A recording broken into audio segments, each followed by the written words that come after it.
El año es 1737 y el lugar la ciudad balneario alemana de Aquisgrán, famosa por las propiedades curativas de sus manantiales termales. Un hombre llegó aquí hace unos días, roto y abatido. Ha viajado desde Inglaterra y está considerado como uno de los mejores compositores de su época. Pero ahora, debilitado por una vida de lucha y rivalidad, casi ha sucumbido ante un ataque paralizante que le ha dejado al borde de un colapso nervioso. Con 52 años, Georg Friedrich Händel se enfrenta a un momento crucial de su vida.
Mientras recibe sus curas en Aquisgrán, Händel dispone de mucho tiempo para reflexionar.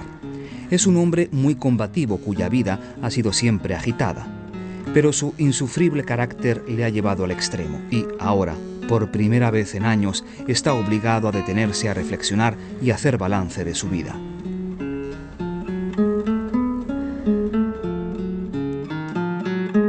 La fuerte determinación de Händel se manifestó a una edad muy temprana.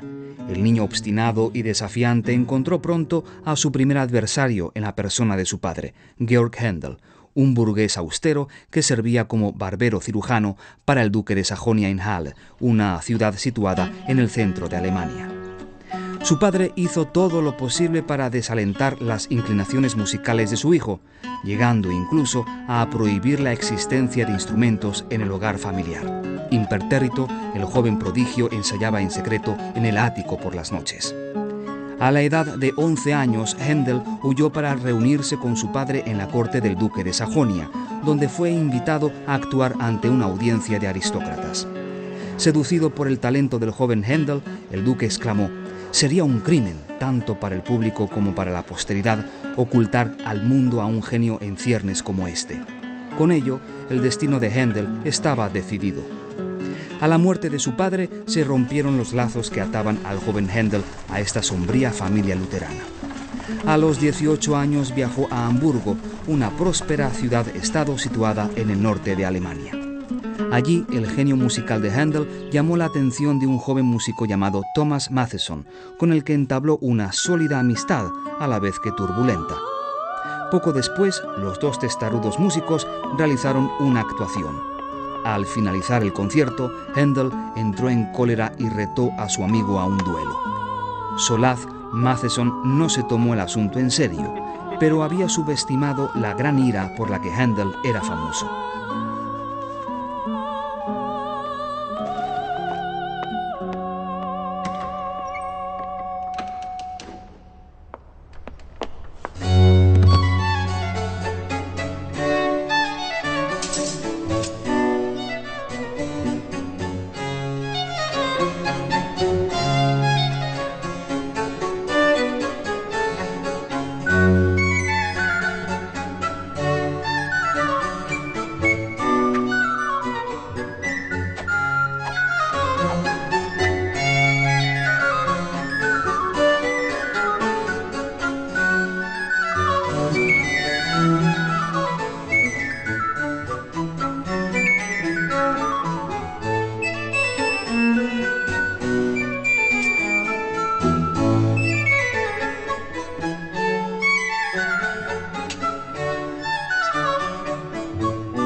Händel escapó de la muerte por poco, ya que la espada de Mattheson se rompió milagrosamente al golpear un botón de su abrigo. Los dos amigos hicieron las paces y finalizaron la noche con una borrachera monumental. Pero aunque Händel era feliz en Hamburgo, su ambición le obligaba a viajar a Italia, la capital artística de Europa. En efecto, a comienzos del siglo XVIII, la vitalidad cultural italiana era tan fuerte que eclipsaba virtualmente al resto de las naciones europeas. En arquitectura, el estilo barroco se había afianzado en muchas ciudades italianas y comenzaba a extenderse más allá de las fronteras del país. Pero la música era el arte que imperaba. En Roma la música estaba en todas partes, estaba en las actuaciones callejeras, estaba en las casas, en las granjas, en los palacios y las iglesias. Toda ciudad importante alardeaba de su auditorio y habitualmente se programaban actuaciones gratuitas a beneficio del público. Una corriente constante de carnavales desencadenaba una sinfonía de colores. Seducido por la calidez de la gente y del clima, el joven compositor alemán creyó estar en el cielo. De todas las maravillas, lo que más cautivó a Händel fue la ópera. En esta época, la ópera seria italiana era la joya de la corona de la música europea. Combinando elementos de canto, orquesta y teatro, este género parecía celebrar todos los aspectos del arte de la música. ¿Cómo podía un joven músico permanecer indiferente ante los encantos de semejante caudal de belleza?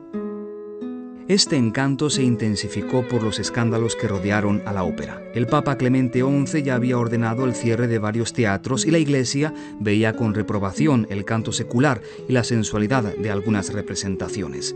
Se pensaba que los teatros de ópera eran lugar de reunión para los libertinos. De hecho, se rumoreaba acerca de las costumbres relajadas de algunos de los mecenas.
Händel pasó los mejores años de su vida en Italia, donde su excepcional talento le abrió todas las puertas. En Florencia compuso su primera ópera italiana, Rodrigo. En Roma se batió en duelo de clavicordios con el compositor Domenico Scarlatti. En Nápoles, la princesa doña Laura se enamoró de él, en el que fue el único romance conocido del compositor. Sin embargo, a pesar de su gloria, Händel permaneció siendo durante toda su vida un soltero obstinado que conservó su independencia y guardó con la más absoluta discreción los asuntos del corazón. El genio de Händel se refinó y pulió durante el tiempo que pasó en Italia. Su música se vio imbuida en una gracia y en una profundidad emocional. Su consagración tuvo lugar en Venecia en 1709, con el éxito clamoroso de su ópera Agripina. En esta ciudad ya cosmopolita, Händel descubrió cómo toda Europa le cortejaba. De esa manera, a los 25 años, decidió aceptar el puesto de Kapellmeister que ofreció el príncipe Jorge Ludovico de Hannover en el norte de Alemania. Sin haberse acomodado apenas en su nuevo puesto, solicitó permiso a su nuevo patrón para aceptar una invitación de Inglaterra. Al cruzar el canal, Händel no podía saber todo lo que le esperaba al otro lado.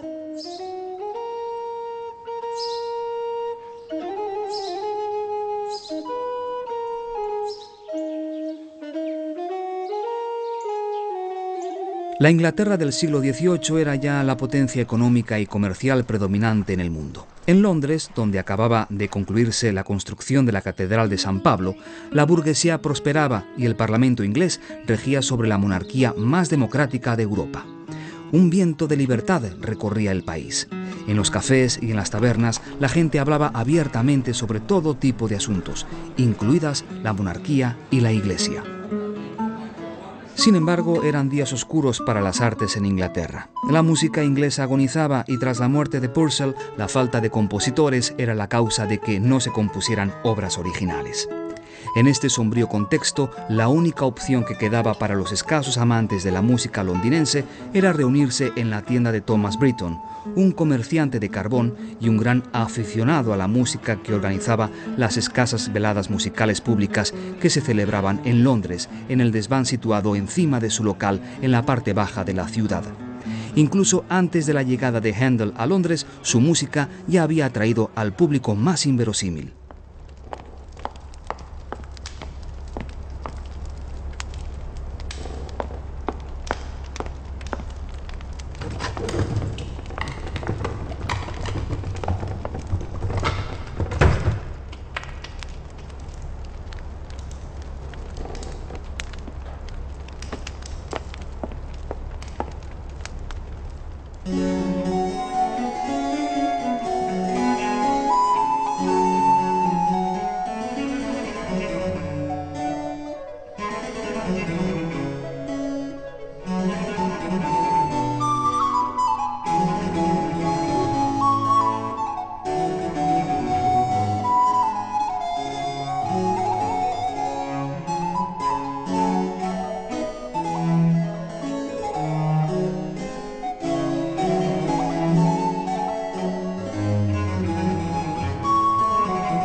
Es fácil entender el motivo por el que, a su llegada a Londres, Händel fue aclamado como un auténtico mesías.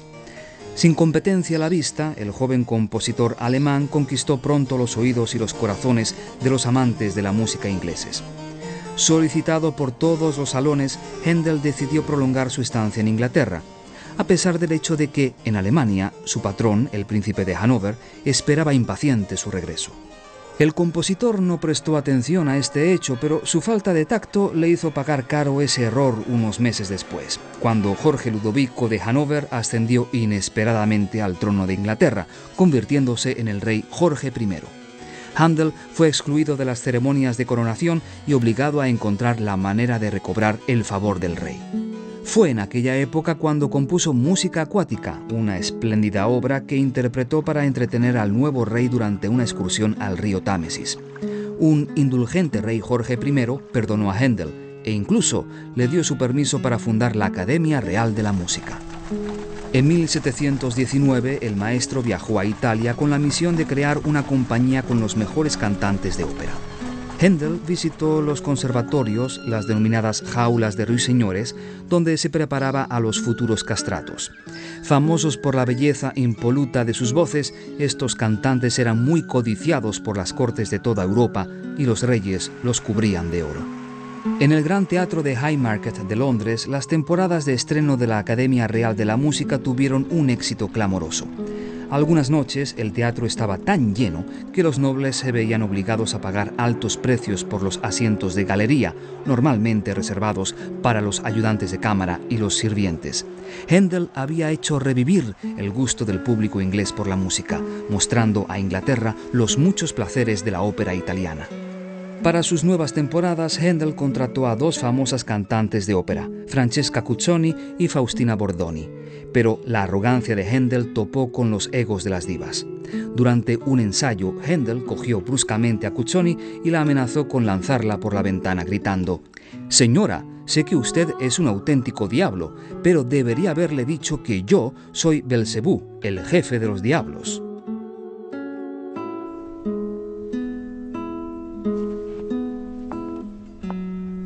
Además, la rivalidad entre las dos cantantes obligaban a Händel a adaptar su música, de manera que cada una de ellas tuviera la impresión de ocupar el papel protagonista. Su rivalidad se extendió incluso entre el público, dividiendo a la nobleza en dos facciones. Las representaciones se veían interrumpidas por silbidos o gritos de obscenidades. Se publicaron panfletos. La tensión era palpable en todo momento.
A pesar del escándalo, Händel continuó disfrutando del favor real, pero en 1733, irritados por el dominio de la escena musical del compositor, los miembros de la nobleza londinense fundaron una compañía teatral rival, la Ópera de la Nobleza.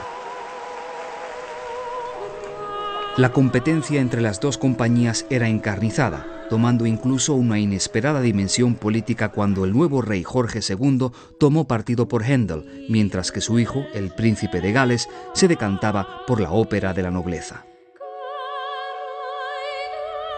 El público comenzó a dar la espalda a Händel, no tanto porque le desagrase su música, sino guiado por el rencor hacia su falta de tacto y su arrogancia. Con reputación de ser un hombre que se negaba a doblegarse incluso ante el menor de los caprichos, el maestro resistió todos los intentos por apartarle del circuito. Sus adversarios le amargaban la vida cada vez más. En los diarios se publicaban cartas ofensivas y los asistentes a sus óperas silbaban durante las representaciones. El público se decantaba por la comedia ligera que ofrecía la Ópera de la Nobleza, en detrimento de la música de mayor sofisticación que ofrecía Händel. Todo empeoró más aún cuando Farinelli, el castrato de mayor renombre, se incorporó a la Ópera de la Nobleza como primera estrella. Conocido como el mejor cantante de ópera de todos los tiempos, su voz eclipsó al resto e hizo que las damas se desmayaran. Haciendo caso omiso de la mediocridad de la música que le hacían cantar, el público no podía resistirse a su encanto. Esta competencia desleal hizo que el teatro de la ópera de Händel se vaciara. «No importa», bromeaba, «la música sonará mejor». Pero el daño ya estaba hecho. Recluido en su casa de Lower Brook Street, se entregó con desesperación a su trabajo. Reducido a componer precipitadamente óperas no dignas de su talento para poder sobrevivir, protestaba furiosamente contra el público y contra sus depravados gustos. Amargado y solo, Händel estaba al borde de la bancarrota y sus acreedores le amenazaban con la cárcel. Sus adversarios incrementaron la presión, esperando poder librarse de él de una vez por todas. La prensa publicó caricaturas xenófobas y una campaña difamatoria invitaba al maestro a volver a su país. El 13 de abril de 1737, al borde de la extenuación, un ataque hizo que se desplomase. Varios días después, encorvado como un anciano, viajó a los baños termales de Aquisgrán, en busca de un tratamiento. Mientras que la robusta constitución del compositor aceleraba su recuperación en Londres, se anunciaba ya su muerte. La noticia le llegó justo cuando concluía su convalecencia.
Con su salud restablecida, Händel abandonó Aquisgrán y regresó a Londres.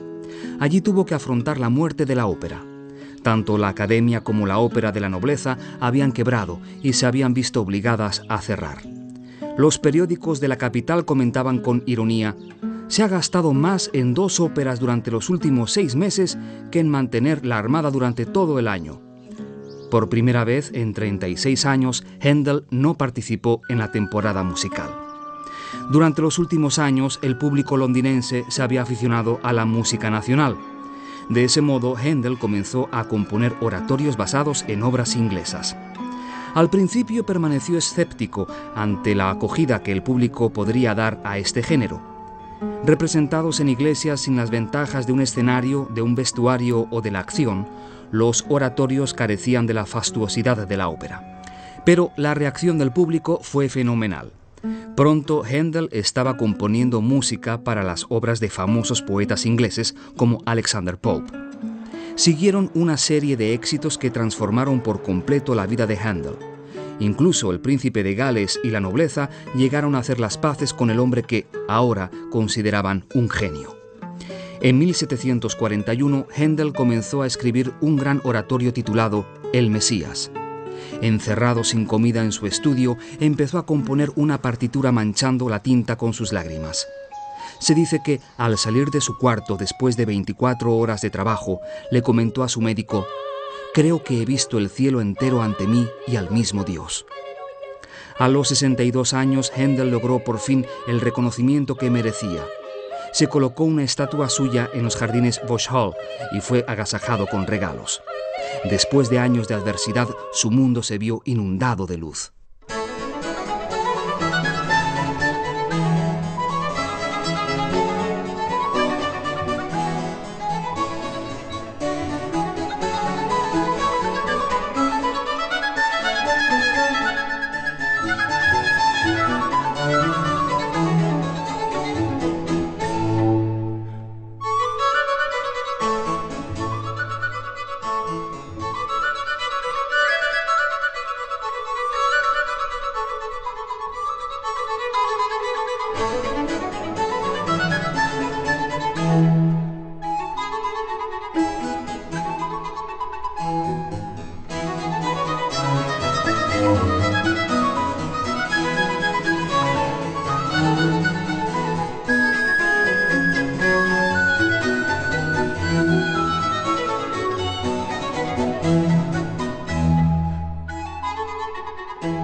Debido a sus largas temporadas de enfermedad, Händel nunca pudo saborear su gloria tardía. A menudo se veía obligado a retirarse al campo para recibir tratamientos, pero su recién encontrada fortuna le permitió acceder a una nueva pasión, la pintura. Comenzó a coleccionar obras de maestros como Rembrandt y Jenner. También compartió su dicha con los pobres y con los huérfanos, organizando conciertos benéficos en hospitales. En 1749, Händel compuso su famosa música para los reales fuegos artificiales, que fue representada en Green Park durante los festejos de una victoria militar. Su música exaltaba el orgullo patriótico inglés, elevándole al estatus de compositor nacional. Sus melodías se transformaron pronto en canciones de taberna y canciones de regimiento. Aclamado universalmente, el maestro fue inmortalizado durante su vida en una serie de retratos que le representaban como un hombre imponente y solemne. Händel pasó muchas de sus noches tocando el órgano en la Catedral de San Pedro o en la taberna bebiendo cerveza y fumando en pipa. Los londinenses que se cruzaban con él en la calle se fascinaban oyéndole tatarear sus melodías. A pesar de su pérdida de visión y de la grave artritis que inhabilitaba sus manos, Händel continuó componiendo. La ceguera se apoderó de él. Cuanto más se celebraba su genio, más se sumía en la oscuridad. Händel pasaría los últimos 10 años de su vida totalmente ciego e incapaz de viajar. No viviría para ver las grandes retrospectivas dedicadas a él, ni la triunfante propagación de su música por toda Europa. Todos sus sucesores, entre ellos Mozart, Beethoven, Liszt y Mendelssohn, le considerarían un maestro. A los 74 años, preparándose para morir, Händel hizo balance de su vida y le confesó a un amigo: «Me daría pena si solo hubiese entretenido a la gente. Me gustaría haber hecho que fueran mejores». El 6 de abril de 1759, después de una representación del Mesías, se sintió indispuesto y lo llevaron a casa. Allí, en soledad, el viejo maestro sintió cómo se aproximaba la muerte.